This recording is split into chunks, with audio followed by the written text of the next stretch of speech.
Hi guys, in this video, I'll show you how to make flowchart in Google Docs.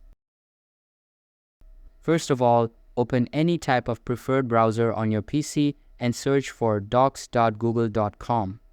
After that, sign into your account and you will be sent to the home page. Here, all of your recent documents will be present, so either open one from here or just create a new blank one. Now, this type of interface will be displayed on your screen.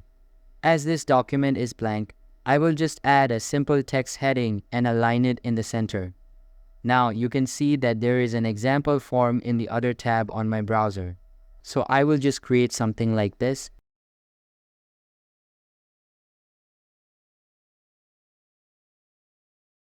And in order to do that, go to the Insert tab and click on the table feature. After that, choose the preferred number of blocks and insert them. Once done, enter the name of the fields that you would like to include in this chart. After you are done with it, resize the columns by clicking and dragging these lines. Now that you are satisfied with it, right-click on the table and open the table properties. You can either get to them through this menu or by going to the Format tab, selecting Table, and then accessing Table Properties. Since we don't want it to appear in the chart, go to the color feature and change the thickness to 0. Now the table will disappear from your screen.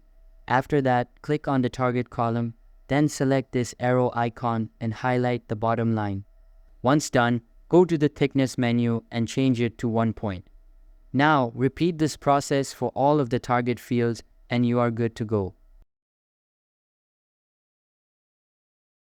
If you want to further separate the data that will be entered in these fields, then click on the empty space and change its text color to something like blue. After that, change the font and that's it. So that's all for this video. If this video was helpful, don't forget to subscribe and hit the like button.